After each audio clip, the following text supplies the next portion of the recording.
ውስጤ እየፈራ ነው። አሁን ደግሞ ዝም ሲል መጀመሪያ ውሸት መስሎ ነበር። አሁን ግን ዝም ሲል በጣም ውስጤ እየፈራ ነው። ምን እንደሆነ ካወቅኩኝ በእርግጥ እሱ አገር ቢከተለኝ የኛን ትዳር ሰላም ያኖረዋል ማለት አይደለም።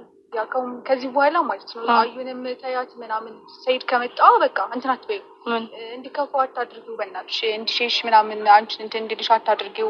እኔ ኢቨን ሁላ እኔ ፕሮግራም አዘጋጅላችኋለሁ ማለት ነው ለሁለታችሁም የምር ልታረግልን። አዎ የምር እንዴ በእናትሽ የምር እንትን ይለዋል። አሁን ራሱ እኮ በጣም ባይከፋው የነክል ቀን ስልኩን አጥቶብሽ በእኔ ስልክ ስንሞክርለት በያሱ ስልክ ስንሞክርለት አንቺ ኢቭን በጓደኛው በእህትሽ ልጅ ምናምን አልሽዋ ይሄን ያክል እንትን እስክንል ድረስ ያው ጸጥ አለ እና ፕሊስ በእናትሽ ቢያንስ አንቺ አስበሽዋል ልጆች ሲያድጉ ራሱ አያስከብትሽም አንቺን ራሱ ማለት ነው እና ምንም እንትን እንዳትዪ ይመጣል። እናት ከሚገርምሽ ነገር መጀመሪያ ሳይድ ያማረተችበት እሷ ናት። በነገራችን ላይ ማለት ገና ሳይወጣ ካዳማ እግሩ እዛው እያለ አንዴ በጓደኛው አስደውላ እርጉዝ ነህ አትሂድ ስትል አንድ ጭራቅ የሆነች ጓደኛ አለቻት።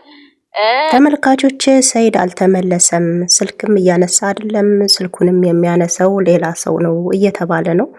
አላቅም ባለቤት የጣፋኝ አፋልጉኝ እያለች ነው ሱማያ። ያረኩት ነገር በጣም ከባድ ነው፣ አታልየዋለሁ፣ ሸውጄዋለሁ፣ እዚህ ቦታ ነኝ እያልሁኝ በዛ ምክንያትም ሊሆን ይችላል ስልኩ ሊያናነሳው፣ ወይስ ሌላ ሰው ይዞት ነው ምንድነው ስልኩ ሌላ ሰው ነው የሚያነሳው እያለች ነው። ክቡራን ተመልካቾች እንዴት ናችሁ? ደህና ናችሁ ወይ? የሰይድ ነገር አሳሳቢ ሆኗል፣ የውሃ ሽታ ሆኗል ማለት ነው። ቪዲዮም እየሰራ አይደለም። ትናንትናም ባለቤቱ እንዳያችሁት እንደሰማችሁት ከሆነ ቪዲዮ ሰርታለች ማታ ላይ ከእህቱ ጋር ይሁን አላቅም፣ ብቻ ግን የሆነች ልጅ ጋር ቪዲዮ እየሰራች ነበረ። ያማረተችበት ሁለተኛ ሚስቱ ናት። ሰይድ የሆነ ነገር ቢሆን አልለቅሽም አልፋታሽም እያለቻት ነው።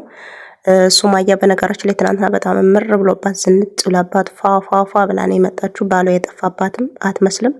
እንኳን ባሏ የጠፋባት መርፌ የጠፋባት ራሷ አትመስልም ማለት ነው። በጣም አምሮባት ነው የመጣችው።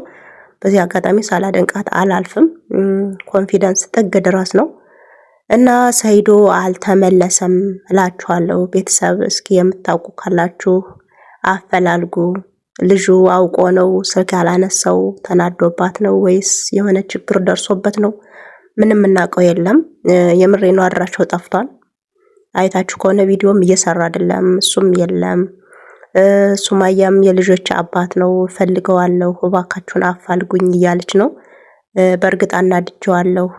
እሱ ፈለገኝ አልፈለገኝ ትዳራችን ያድነዋል ማለት አይደለም፣ ግን ለልጆች አስፈላጊ ነው እያለች ነው። እና ብቻ ለማንኛውም ቤተሰብ በጣም ነው ከብድ የሚለው። እኔ አላቅም እንደምላችሁ የምር ምን ሆኖ ነው? የጥያቄ መልስ የለውም። ምን ሆኖ ነው ልጁ ስልክ የማያነሳው? ቪዲዮስ የማይሰራ እዚህ ቦታ ነኝ እንደዚህ ነኝ ስማይል እንዴት ነው ልጁ ያለበት ሁኔታ? እንግዲህ ጎንደር ገጠር ውስጥ እንደገባ ነው ቪዲዮ የሰራልን ተኝቶ ምናምን ማለት ነውና ከዛ በኋላ የት ገባ ልጁ? ስልኩን እያነሳ አይደለም እየተባለ ነው። ምን አይነት ችግር እንደተፈጠረ ምንም ማቀው ነገር የለም። ሱማያም በጣም ደብሯታል፣ ውስጧ ያስታውቃል። አለባበሷ አነጋገሯ ቢሆንም ግን ውስጧ ተሰብሯል። ምን ሆኖ ነው ብላ እሷ ራሱ የእህቷን ስልክ እየጠበቀች ነው ማለት ነው። ስልኩን ይዘሽብኝ አትውጪ ሊደውል ይችላል እያልኋት ነው፣ ግን እኔ ማንሳት አልችልም ምን ሆነሽ ነው ብላ አለችኝ። ግን ልቤ የሆነ ነገር እየፈራ ስለሆነ ስልኩን ትተሽልኝ ሂጂ ሊደውል ይችላል ብዬ አልኋት እያለች ነው ሱማያ። ለማንኛውም እንግዲህ ሁለተኛ ሚስቱ ሰይድ የሆነ ነገር ይሁንና አልፋታሽም፣ አብሬ ነው መቀብራችሁ፣ አንቺ ነሽ ወደ ገጠር ሳይገባም ወደ ባህር ዳር ሳይሄድም ያማረትሽበት አንቺው ራስሽ ነሽ እያለቻት ነው ሱማያ ማለት ነው። በሁለተኛ ሚስቱ በጣም ተናዳባታለች። በግነህ አይታችሁ ከሆነ በግነህ አንተ የኔ ባል እኮ በግ ነው እያለች ነበር ባለፈው ማለት ነው።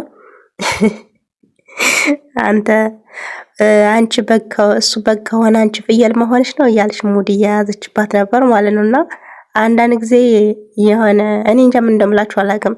በማንም መፍረድ አልችልም። እና ነገሩ አሁን ሰይድ ጠፍቷል። የምር ቪዲዮ ስሩ፣ የሚደርሰው አካል ካለ ሰይድን የሚሰማ የሚያይ ወይም ደግሞ ሰይድም ከተደበቀበት ቦታ እንዲመጣ በፎቶም ቢሆን በምንም ሸርሸራ አርጉለት፣ አፈላልጉ።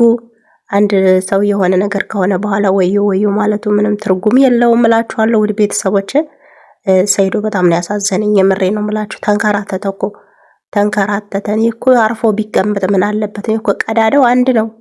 ምን ሆኖ ነው እንዲሁ መጀመሪያ ምን ያቀበጠጠው ነው እኮ ምለው እኔ ጋይሶችዬ ማለት ነው። እኔ ምንድነው ነገሩ? ለምንድነው እንዲሁ አንድ አይነት ለሆነ ቀዳዳ ይህ ሁሉ መከራ ይህ ሁሉ ውርጅብኝ የሚወርድበት ምንድነው? እና ወንዶች በዚህ አጋጣሚ አርፋችሁ ተቀመጡ። አንድ አይነት ነው ለማለት እፈልጋለሁ። አንድ አይነት ነው። እኔ 2-3 ያገቡ ሰዎችን ብጠይቁ ራሱ አንድ አይነት ነው። ምንም ልዩነት የለውም።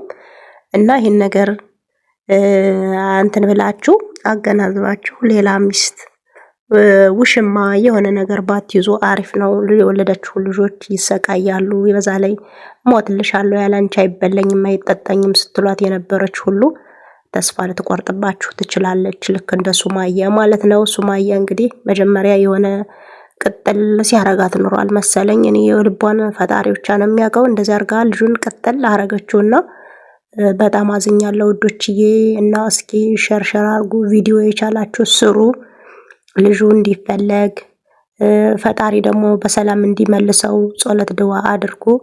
እኔ በጣም ፈርቻለሁ። የሆነ ሰው የማውቀው ሰው የጠፋኝ አይነት ስሜት ነው የተሰማኝ። ምን እንደሆነ አላውቅም። ነው እግዚአብሔር አምላክ እስኪ ይርዳው።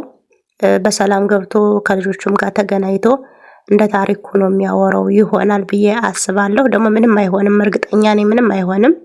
ምናልባት ስለተናደደባት አራሻውን ለማጥፍቶ ይሆናል እንጂ ምንም አይሆንም ልጁ ማለት ነው።